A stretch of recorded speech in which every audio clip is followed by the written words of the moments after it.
Hello and welcome to this episode of the White House 1600 Sessions. I'm Stuart McLaurin, President of the White House Historical Association. Today I have the privilege of talking to David Rubenstein, the co-founder and co-chair of the Carlyle Group here in Washington, D.C., but also a great American patriotic philanthropist who is given to the White House Historical Association. In fact, our David M. Rubenstein National Center for White House History bears his name. Thanks to his transformative gift, the reach and impact of the education work of the White House Historical Association has multiplied over the past few years. Today, in addition to talking with him about his new book, we're going to delve into David's past as a member of the Carter presidency and has perspective on that important part of American service to our government by working in the White House. So I hope you enjoy this conversation with our good friend, David Rubenstein. Well, David, I'm excited to talk with you about this brand new book of yours, How to Invest. But I want to start back at your years in the White House and tell us that background and then what initially led you to the field of investing. I worked in the White House for President Carter. I was there on the first day and there on the last day. 4 years. I was single. I worked around the clock. I loved it. This is what I always wanted to do with my career, was work at the White House, and I got that at the age of 27. I was the Deputy Domestic Policy Advisor to the President of the United States, a job I wasn't qualified for, but when you work in the White House, you feel you're not qualified, you don't just leave, you still do the job because you love the job. So that's what I did for 4 years. Well, I shared with you that I enjoy this book. I was a little fearful at first, thinking it might be over my head as a non-investor at the scale that you are, certainly, but actually enjoyed its application to my field and different character traits that some of these investors have and how they can be important to anybody. Tell me what started this book concept for you and how you put this book together. Well, in recent years, I've been doing a lot of interviewing. I have my own podcasts and TV show and so forth. And during the interviewing, I enjoy ultimately taking some of the better interviews in a certain category and putting them in a book. This is the fourth one I've done.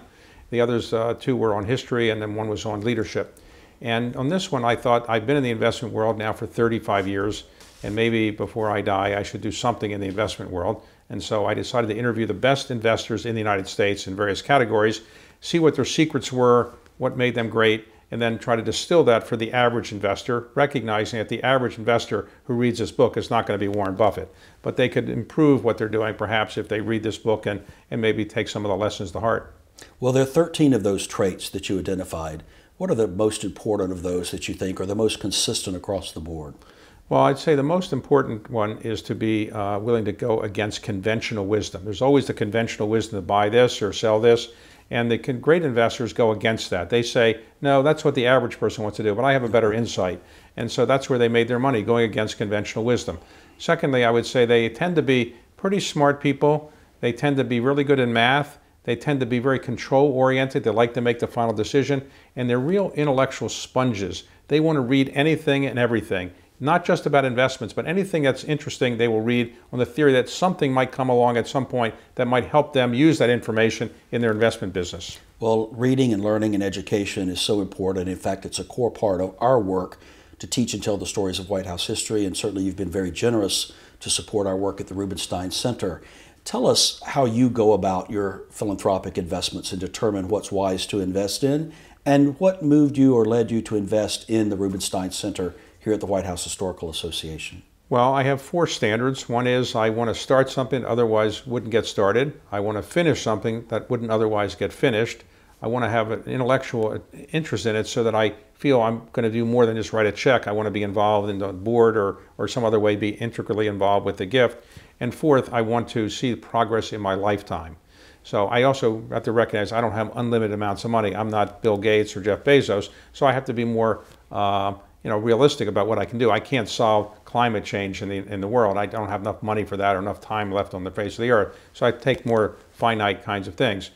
In terms of the White House and the Historical Association, I worked in the White House as a young man, and there are very few people who work in the White House who have actually gone out and made a fair amount of money. I think maybe very few. As a general rule, people who work in the White House tend to stay in Washington, and they tend to do in policy things, legal work, things that don't make them fabulously wealthy, but intellectually interesting, but not fabulously wealthy. I think there's one person who worked in the White House under President Nixon who went out and made a fair amount of money, built a chemical company, Mr. Huntsman. John Huntsman built a really good company and made a fair amount of money. And I may be the only other person who worked in a White House staff and went out and made, by normal human standards, a lot of money. And so I felt if I hadn't worked in the White House, maybe it wouldn't have happened to me. I like history. I think the White House Historical Association has done a wonderful job under your leadership. And I thought I could be helpful in giving back to something that was helpful to me, the White House.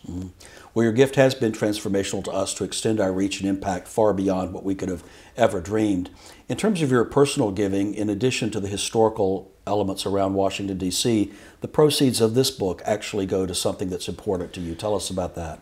Yes, well, I have 3 children, and when you have children, you always know something could go wrong, and they always have health problems and so forth. My children are in pretty good health, but they've always had health challenges of some type or another. And so I've always been interested in children's health. For a while, I was the chairman of the Johns Hopkins Children's Center. I'm still on the Johns Hopkins Medicine Board. But I thought giving to children's health is a very good cause. So there are 3 children's hospitals that will be the beneficiaries of this book. They are National Children's Center in Washington, D.C., the Johns Hopkins Children's Center in Baltimore, and the Boston Children's Hospital in Boston. Philanthropy is one of the 13 traits that you mentioned in the book, and clearly all of the individuals have a different take on that in their personal life. How did you come to what you call patriotic philanthropy?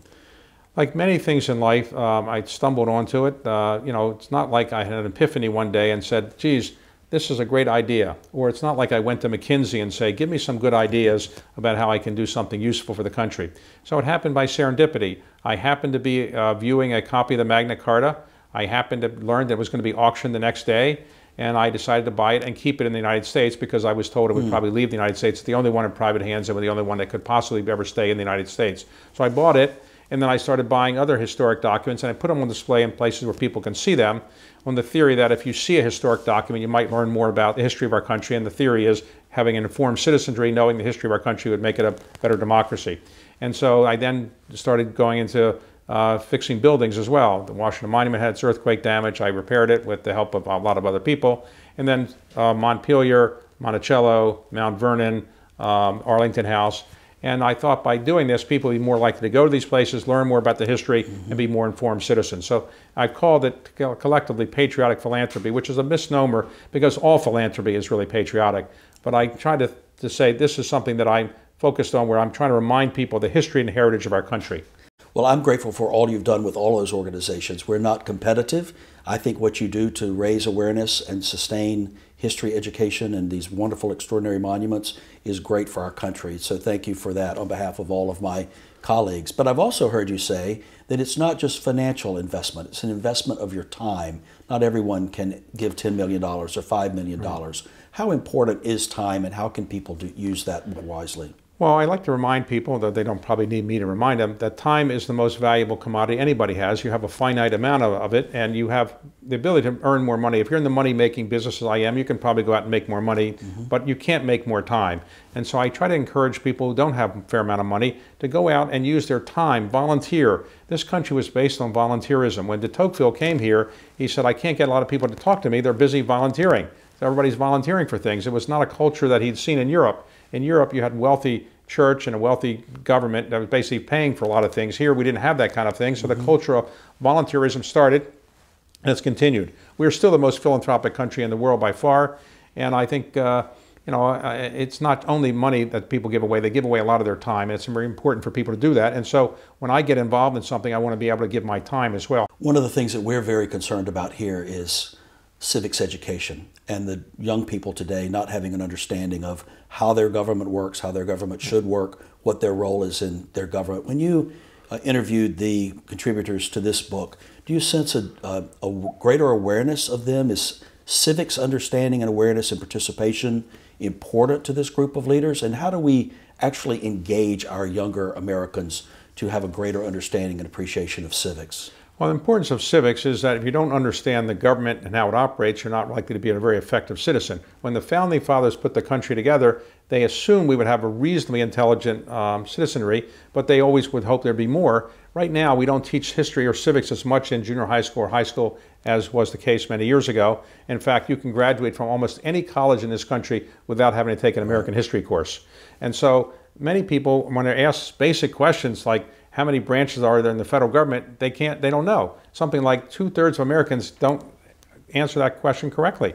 So I think it's a sad situation, and I'm only one person. I'm trying to do some things in this area, but my theory is that if you restore buildings, restore documents, people see them, they might learn a little bit more about it. And then I'm trying to be involved in civics education and have supported a number of programs that are really involved in civics education and hope to do more. Well, for generations to come, your name and your generosity will be attached to so many of these organizations. What would you like for your legacy to be? What would you dream of as you invest in these different organizations and their work and their mission and their reach? How do you see your name, and how would you like that to be 50 years from now? Well, obviously most people who have children think that their children are going to be their greatest legacy. In many ways they will be, but I've tried to think that my legacy will be that I try to give back to the country. I came from modest economic circumstances and tried to give back to the country. That was very good to me.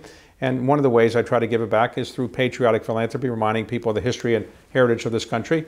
In the end, I don't know that they're going to build a monument to me in Washington, D.C., but I do think I would be pleased that people remember that I try to do something to kind of remind people of history and heritage in this country. Well, we're more of the same generation, but you've been a great mentor and inspiration to me, and I'm grateful for that. I want to close by asking you about, once again, about your time in the White House and President Carter specifically. He has a great post-presidency legacy, which is extraordinary given the number of years that he's lived. What do you think his ultimate legacy will be in life, and what are you most proud of having worked with him? President Carter recently celebrated his 98th birthday. He's lived longer than any other president of the United States. He's also been a former president longer than any other person who served as president of the United States. Sadly, I think people will say, well, he was the best former president because he's been a former president for 40 years. He was a president for only 4 years, so 10 times more time to do things. He did a wonderful job as a former president, has done a wonderful job in election monitoring, dealing with guinea worm, river blindness, things like that. And he's been inspiration for many of the people who have left office since then, have said, I want to do something like President Carter did. While he was president, he did so many things that it was a blur. In other words, today, if you get one or two pieces of legislation through, you're considered a really good president. He was getting scores of them through, but he was trying to get 10 score through, and he couldn't get them all through, so people said he failed. But the truth is, he got a lot done. Because he lost the election in 1980 to Ronald Reagan, he's considered, quote, failed, because in our country, in our system, if you don't get reelected, you're often considered a, quote, failure. I don't agree with that. I think he was a great president, and he's been a great former president. Great combination, someone who will be remembered for his presidency as well as for what he's accomplished since then. Absolutely. And so I think, you have the job of reminding people of the history of the White House, but I think you do a very good job of reminding people of the great people that have served in this country. And so thanks very much for what you're doing and the White House Historical Association is doing. Well, thank you, David, for your wise counsel today, through this book, and through your friendship to us and so many. It's been great talking with you. Thank you. Well, thank you, David, for joining us on this conversation. I'm even more inspired now about the mission of the White House Historical Association, and I hope those of you who are watching this podcast or listening to this podcast today feel the same. You know, it's a real opportunity and privilege to have this role on behalf of the American people. We were founded in 1961 by Mrs. Kennedy, and we've had the privilege of working with 12 presidents and first ladies to maintain the museum standard of the White House that Mrs. Kennedy envisioned. Follow us on our website, whitehousehistory.org. And remember, we are a nonprofit and nonpartisan organization. Our roles and responsibilities are exactly the same regardless of who the president may be, and we accept no taxpayer funding whatsoever. Everything we do to maintain the White House, its beautiful interiors, and to have programming like this, and to publish our books and have our teachers' institutes, and all the wonderful things we do is made possible through the generosity of dear friends like you. Thank you very much, and I look forward to having you join us on the next episode of the White House 1600 Sessions.